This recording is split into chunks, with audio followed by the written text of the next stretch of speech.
Thanks for coming, everyone. It's nice to be here in the Rag Famish. I was telling Jade earlier about 25 years ago I worked as an economist in North Sydney, and I think that was the last time I came to the Rag Famish, so it's nice to be back. So tonight Jade asked me to speak about issues relating to food, food cultures, and the way we think about food. The way this is going to work, I'll talk, I guess, in my presentation more on the sort of macro dynamics of global food system, hunger, malnutrition, issues like that. And my good colleague and your good friend and colleague Anne-Marie, sitting down the front here, also from the University of Sydney, she'll bring the discussion in a bit more closely to the issues relating to diets and nutrition in a place like Australia. Sorry, Jade, is that good? Yeah, exactly. That's great. Okay. So I thought I'd start my presentation with somewhat of an anecdote, but an anecdote that sort of rings true for a larger narrative, if you like, about how we might think about global food systems. And this is true. This happened a couple of years ago. I was at the University of Sydney I was at a seminar, and there was a speaker there. It was about this time of the day. It was sort of late evening, getting into dinner time. And there was a speaker, and she was speaking very passionately about how we needed to change the food system. She talked about the role of artisanal bakeries and the need to sort of bolster community gardens and to grow more of our own food and to run chooks in our backyard and to forage. And it was a very compelling story. And she was very passionate about the politics of food coming from that direction. And you're sitting there sort of imbibing her passion and sort of thinking, yes, the food system needs to change. And sort of as I was sitting there, my phone was on silent, of course, but it sort of buzzed and shook in my pocket, and I surreptitiously got my phone out, as you do when you receive a text. And it was my partner, and she was sort of texting me to say, I'm going to be late at work tonight. I know I said I was going to cook tonight, but I'm going to be late. Can you pick up something on the way home? So I left the University of Sydney after the seminar and wandered down King Street, Newtown, next to the university, and picked up, I thought, okay, I'm in a hurry, I need to get home. I picked up kind of the quickest thing imaginable, which was a cheap Thai takeaway. So it was like a pad see ew or a green curry or something like that. And as I'm waiting there for sort of, the food to arrive, I'm thinking, you bloody hypocrite. I've just sort of sat there and been, completely impassioned by this great talk about the integrity of the food system, the need to protect that integrity from sort of cheap food alternatives. And I walk straight out of there and I get the cheapest, most pragmatic option available. Now, I'm not going to beat up, I'm going to say, yes, I was a hypocrite, but I'm not going to beat up myself too much because we've all sort of done that on occasions. And I think what I want to do is to sort of use that anecdote, if you like, to tell the bigger story of where we are in terms of debates on the world food system. It's sometimes the case that I think people from universities can be accused of sort of spending a lot of time counting angels on the top of a pin. It's like sometimes, theoretical debates inside the ivory towers are a little bit tangential to what goes on outside the ivory towers. But the debate I'm going to take you through in the next 15 minutes or so is actually kind of really important because food issues of malnutrition, both under and over nutrition, it's a key problem in the world today. On any given day today, there's something like 800 million people who have not had enough nutrients for their daily energy requirements. There's probably another 2 billion people who have had enough calories to get by the day, but have not had the nutrients in the right mix for long-term health, not had the required micronutrients and the like. And then we have problems of obesity and overweight at the other end of the scale. So it's a problem that it's got many dimensions, and the way we think about what the cause of these problems is critically important to the way that, to be perfectly blunt, billions of dollars are spent by governments, by UN agencies, by development organisations and the like in trying to fix it. If we have a particular assumption about the problem of the food system is X, billions of dollars are channeled in that way. So the story I'm going to tell you tonight, very briefly, is how that debate has evolved and where we are now. And then hopefully that will provide a lead into the second half with Anne-Marie talking particularly about sugar. That's what you're talking about, isn't it? About the way in which dietary arrangements have changed in the recent past. So I'll start this story in about the 1940s. And you probably all know the background to the end of the Second World War. The Allied powers, led by the Americans, essentially said, how are we going to organise the post-war world? And they intervened to set up institutions such as the United Nations, the World Bank, the IMF, the Bretton Woods agreements of the time that sort of arranged the post-Second World War global system in a particular way. But one of the other sort of less celebrated arms of that was the establishment of the FAO, the Food and Agriculture Organisation, which came within the ambit of the UN. And if you go back and look at the historical records of how the FAO was developed, it was very much developed around the presumption that we solve the problems of hunger around the world through the two S's, supply and stockpiling. What do we need to do to bolster global agricultural production? And then how do we stockpile the results so that there's a famine in country X, we can divert food over to that place? Now that was a product of the way we thought about the global food problems of the time, of the immediate post-war period. And I'm not criticising that at all. It was a very logical way to sort of think through what the problem was and how we should intervene. But that led to a sort of a particular trajectory, these billions of dollars of funding taking a particular trajectory in the next couple of decades that led to agricultural science, increases in productivity, particularly around food grains and particularly within that wheat and rice as the two most important food grains that in calorific terms sort of account for about half or a bit more than half of global food intake. So what we had was this enormous direction of research and activity to solve the world's food problem through producing more. And by the 1970s, a few decades later, the FAO was sort of confidently saying we're going to solve hunger in our lifetime, we're going to, because of the Green Revolution, because of all this money being devoted to science, these problems of hunger are going to go away. Now they didn't, right? Depending on how we measure it, you can say things have got better and there's a certain logic to that. But the problem of hunger was, it wasn't just residual, it was still had a permanency about the global community. There were lots of people still being hungry. Now, what that led to then was, if you like, a counter-response in the 1980s, led by particularly Amartya Sen, the Indian economist, and a bunch of other colleagues, who said the issue is not production, it's about politics. It's actually about social justice and entitlements to food.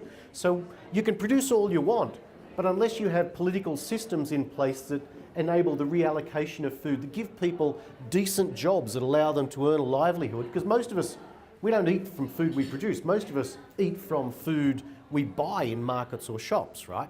And particularly in the developing world, he said the focus has to be on decent work, it needs to be on incomes, social justice, safety nets.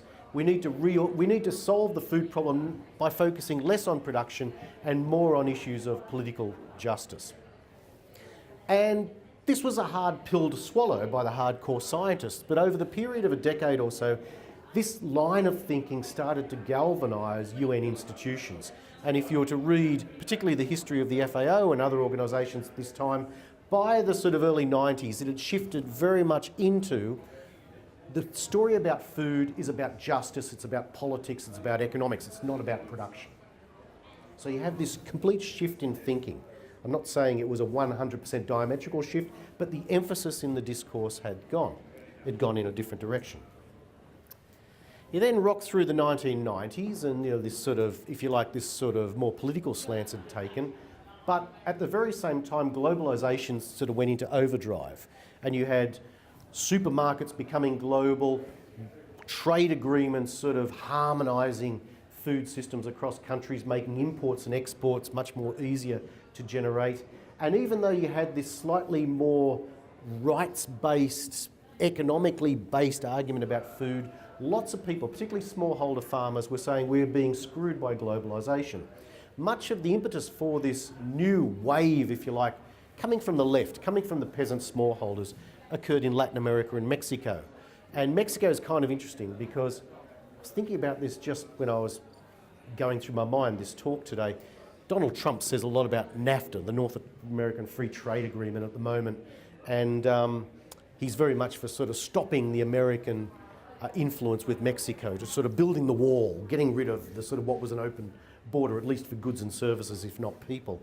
But when NAFTA was signed in the early 1990s, a lot of American blue-collar jobs kind of disappeared and those jobs went to Mexico, but food went the other way. And Mexican farmers were completely screwed in the first few years of NAFTA because the smallholding Mexican farmers who grew maize, who grew traditional crops, had to compete overnight with all these heavily subsidised agri-corporate American exports that were flooding into the Mexican market. And so peasants took issue with this, and particularly in Mexico there were a series of peasant-related uprisings that led to the concept of food sovereignty coming onto the stage in terms of the world's politics of food. This is the idea that it wasn't just enough for, if you like, people to have the rights to have food. People needed to assertively dictate and control the terms of the food system. Okay, that debate rolled along into the 2000s up until about a decade ago. I'm doing 70 years of food history in about 15 minutes here, so, you know, apologise for the shortcuts. Until about 2007, when what happened was, as we all know, there was a global financial crisis. About the same time, there was also another GFC, the global food crisis. In the years leading up to the crash, food prices globally skyrocketed. It led to food shortages amongst poor populations, food riots, and I think there were 70 or more food riots across the world.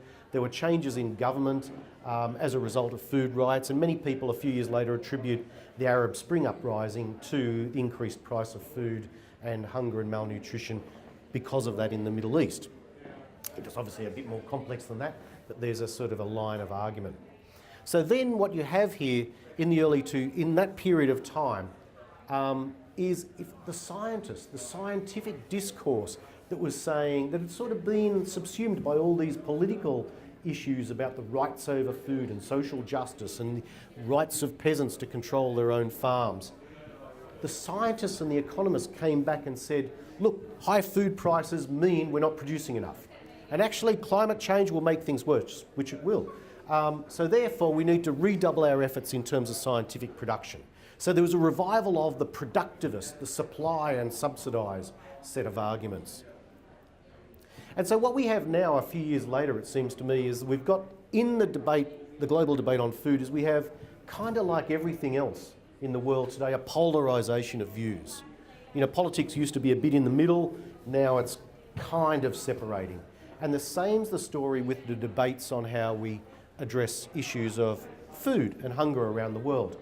Because increasingly we've got a set of people within their communities trying to influence policy, if you like, if you want to put these labels to it, from the left, from the very much radical food sovereignty perspective that says the way to solve these things is to hunker down, is to make resilient systems locally, is to go back into community gardens, is to give land back to peasants, is to change the ways in which food relates to the environment.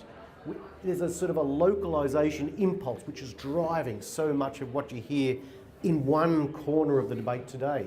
And then sort of almost diametrically opposed to this is you've got this intensified debate that says we can solve these problems through intensification of science, through drone technology, through better use of water, through new irrigation systems powered to the internet and things like that, through GM crops, through changes in livestock.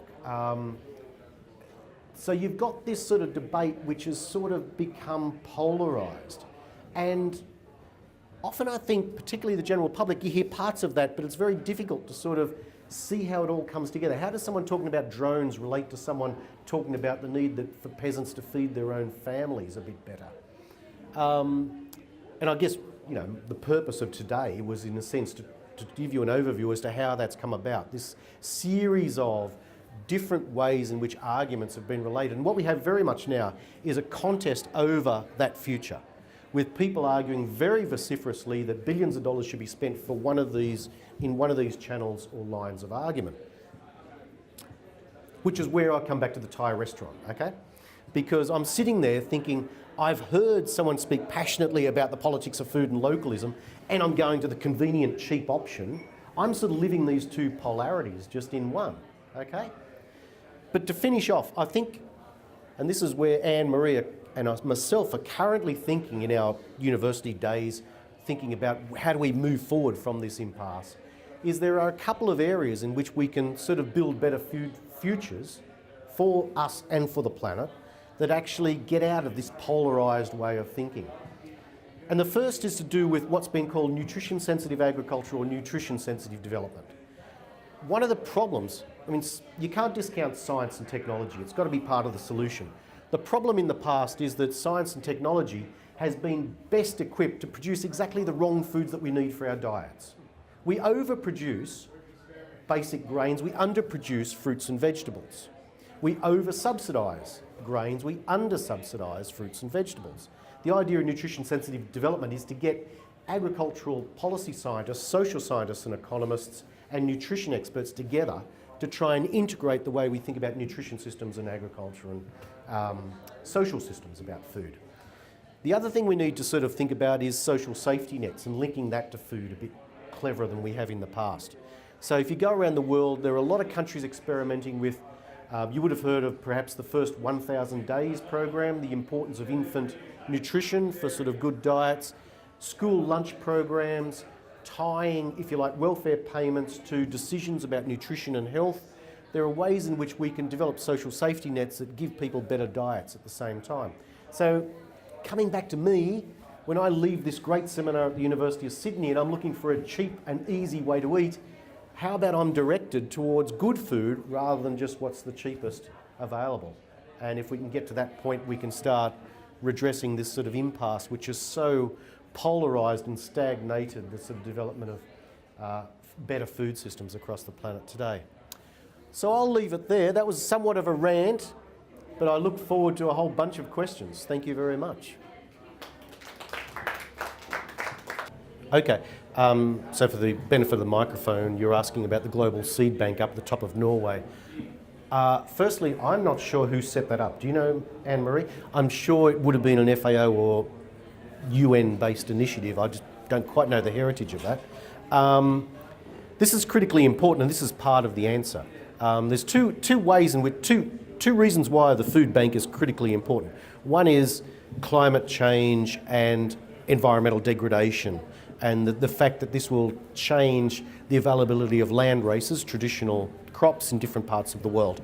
So actually having that genetic original material in hopefully a safe location up near the Arctic is crucial. You know, it's a metaphor of the Alexandria Library in, you know, sort of ancient times.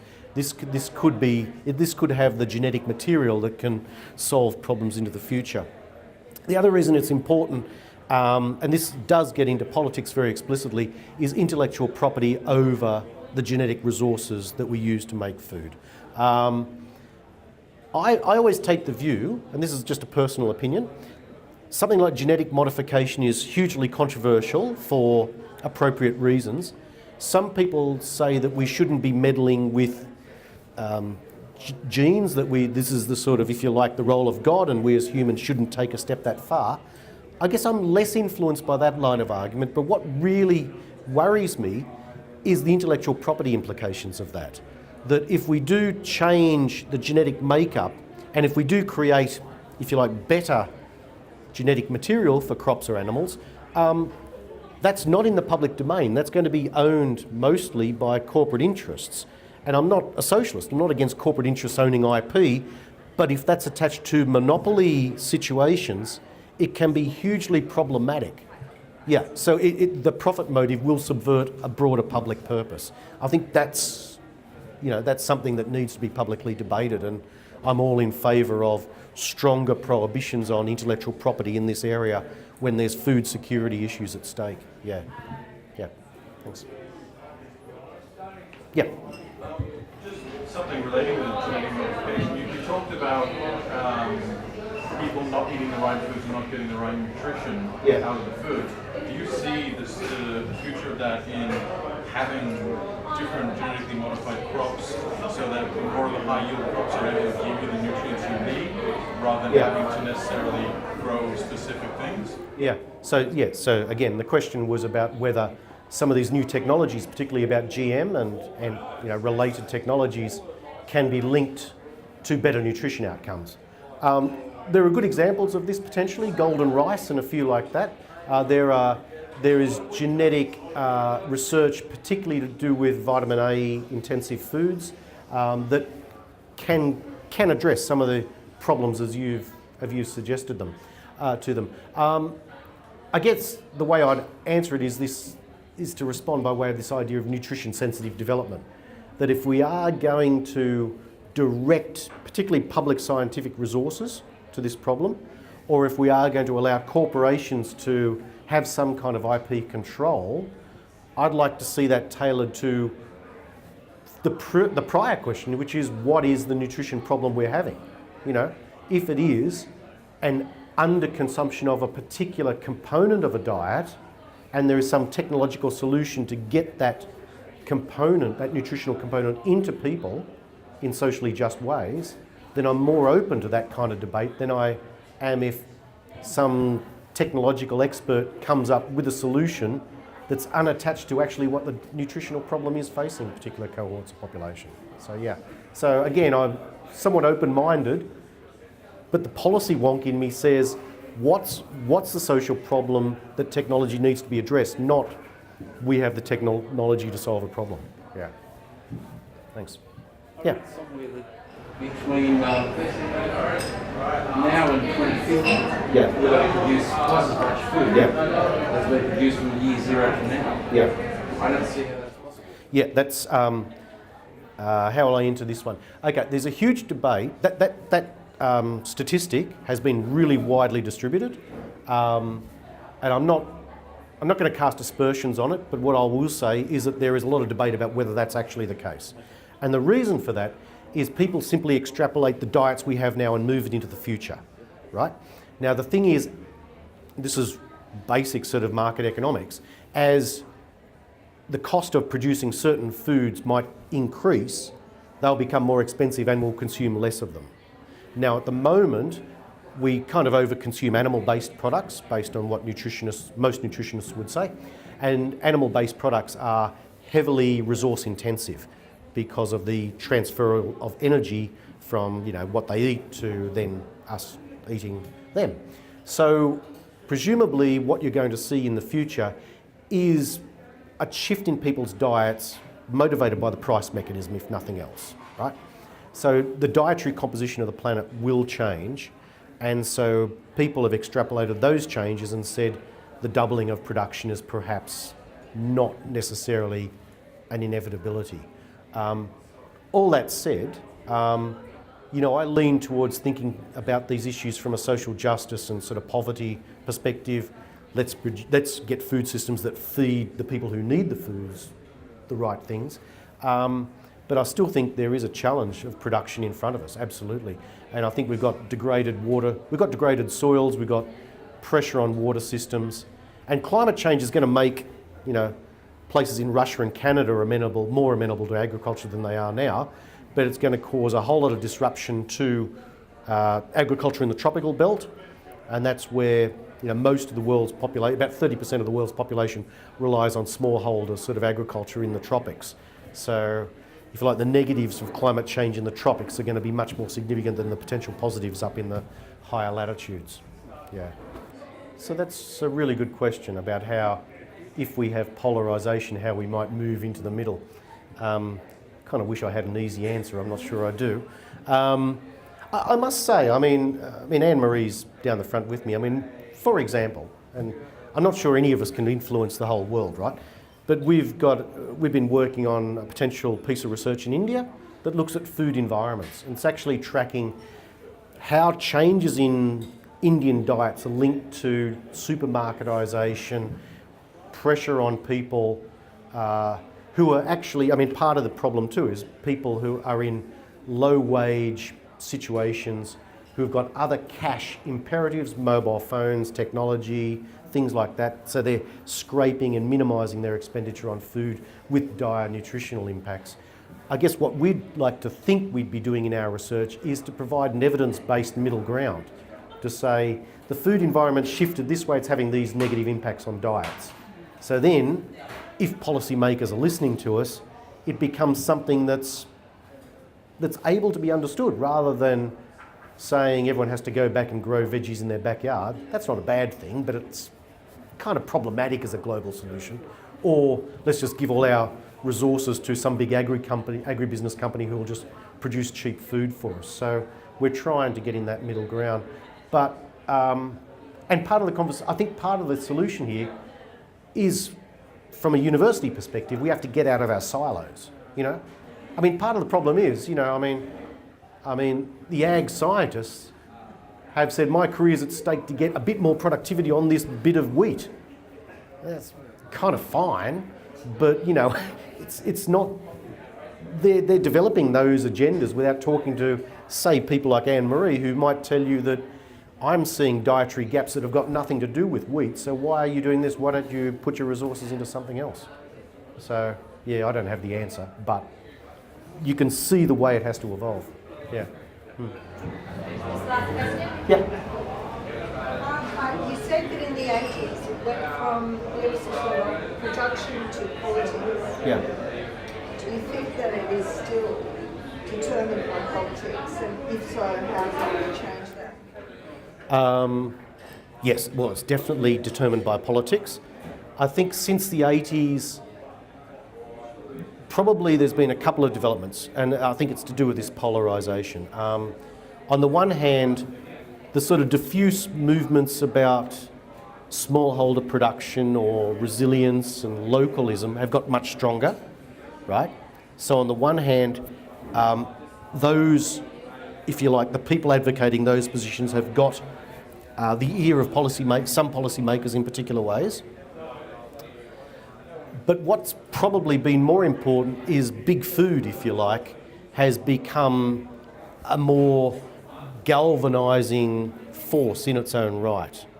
I think if you look at, and it's probably a little bit outside of my expertise, but if you look at the way in which food companies have traditionally lobbied for changes in dietary guidelines, for allowable nutritional elements in processed food, and Marie might talk about this with respect to sugar in a while, those efforts were sort of not as coherent and as strong as they are now, particularly in places like the US, where there's little doubt under the Trump administration, the high donating processed food industry is exerting huge pressure on Republicans in Congress to try and shift American food laws to better suit their purposes.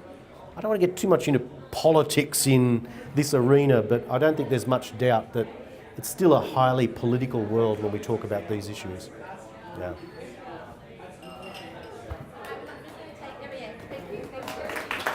Thanks, Jake.